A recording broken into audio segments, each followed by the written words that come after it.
Je tiens à vous saluer qui avez fait ce déplacement aujourd'hui à Célestat-Schlestat pour cette université d'été. Je dis encore été puisqu'il nous reste 2 jours avant que l'on passe à l'automne. Et je peux vous dire une chose, c'est que l'automne sera chaud en Alsace.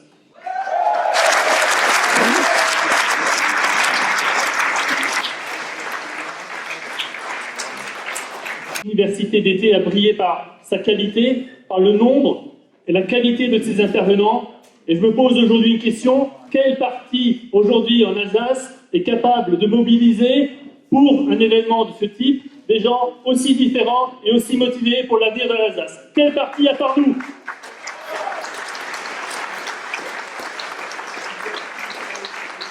Je tiens également à remercier tous les membres, sympathisants d'Unsaland qui ont permis à l'organisation de cet événement. C'est un événement qu'il faut évidemment préparer, monter, regrouper, et c'est un travail de fourmi. Et sans eux, nous n'aurions pas pu nous rencontrer aujourd'hui pour cet événement qui, je trouve, a été particulièrement constructif, productif, et qui va nous donner des pistes pour l'avenir et pour ces semaines qui vont venir. Je vais me permettre de vous résumer maintenant en quelques mots ces débats qui ont été riches, comme dit, en diversité et en qualité. Et pour vous dire que finalement, ce qui s'en dégage, c'est que nous voulons une première chose. Nous voulons une démocratie locale, une démocratie dans laquelle on décide vraiment à la base. Une vraie démocratie, c'est-à-dire le pouvoir au peuple, ce qui nous manque aujourd'hui. Et pour cela, il faut d'abord une cohérence. Sans cohérence, il n'y a pas de cohésion. Et quand je dis cohérence, c'est un ensemble comme l'Alsace qui se définit géographiquement, économiquement, même historiquement et culturellement. Ce n'est pas un blougi-bouga dans lequel on en mettrait des régions ensemble qui n'ont aucun lien entre elles. C'est exactement ce que nous voulons combattre. Néanmoins, ne nous voilons pas la face. Le conseil régional ou les conseils départementaux, tels qu'ils fonctionnent aujourd'hui, ne sont pas non plus une panacée universelle. Ce n'est pas l'aboutissement le plus total de la démocratie. Nous avons vu ce qui se passe en Suisse, nous avons vu ce qu'est une démocratie aboutie, nous en sommes aujourd'hui encore loin. Si nous sommes contre cette région ACAL, ce n'est pas pour un statu quo, mais c'est pour avoir une Alsace qui soit plus forte, plus construite, plus libre, au service de ses citoyens. C'est ça que nous voulons. Comment est-ce qu'on peut accepter, dans un pays comme le nôtre, dans une région comme la nôtre, que l'on refuse des ouvertures de classes bilingues?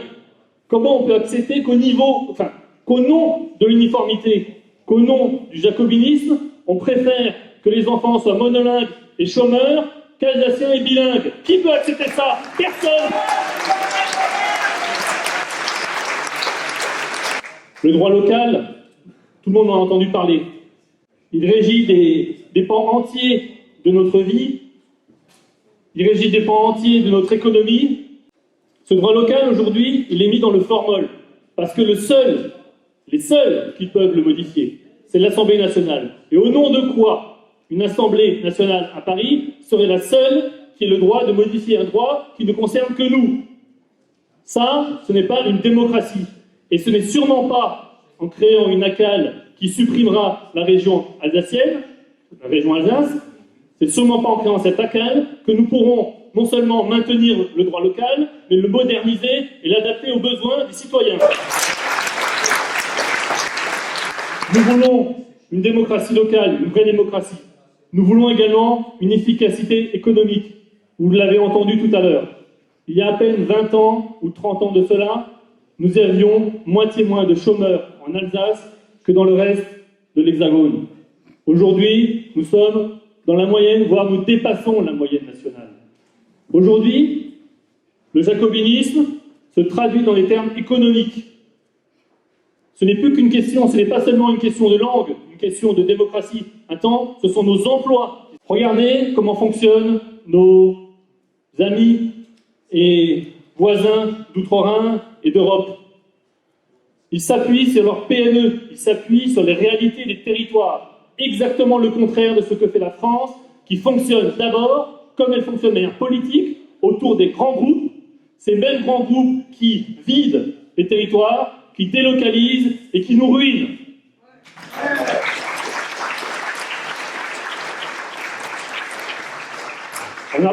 On a parlé tout à l'heure également de Marc Alsace.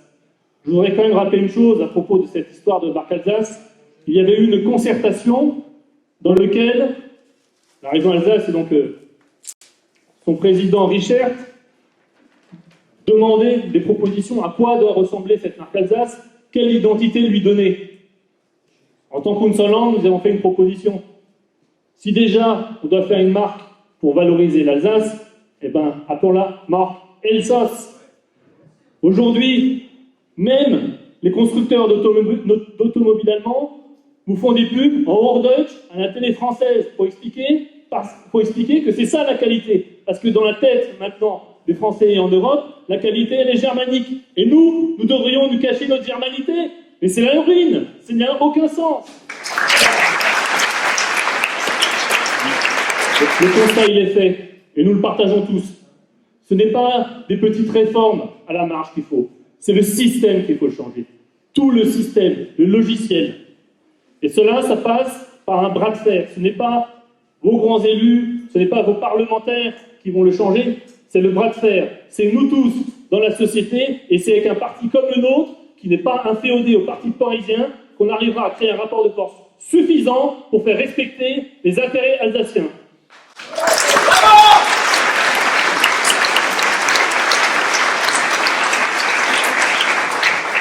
Se présenter à ces élections régionales, c'est un devoir.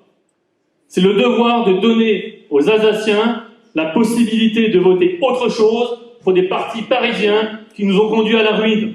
Ça, c'est un devoir sacré. Et ce devoir, nous le relèverons.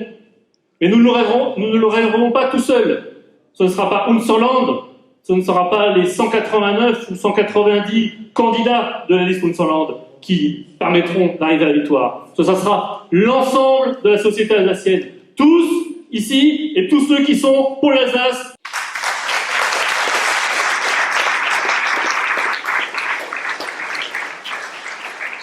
Alors vous avez vu la diversité des débats.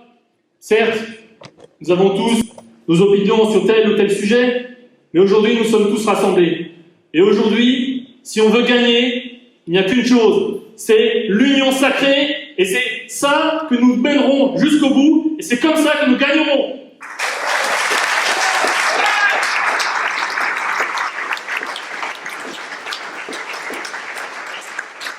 Vous voyez ce chiffre, 100 jours. Nous avons 100 jours pour renverser la vapeur. Dans 100 jours, nous serons le 1er janvier 2016, et si nous ne faisons rien, l'Alsace disparaîtra. Et ça, nous ne l'accepterons jamais. Nous nous battrons jusqu'au bout. Ferons Verheimlet, und ferons Saarland. Merci.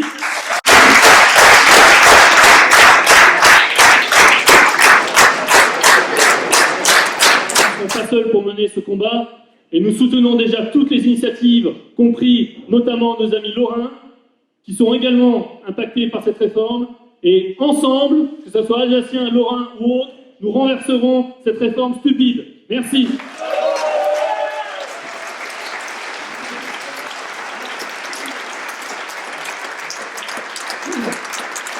Alsaciens, lorrains, champenois, ardennais, oui, acadiens, non. Voilà, j'invite nos amis lorrains et champenois, surtout, bien sûr les lorrains, mosellans, aussi lorrains. Les champenois, je le répète, ils sont partis à 4 h ce matin pour être avec nous. Amidou.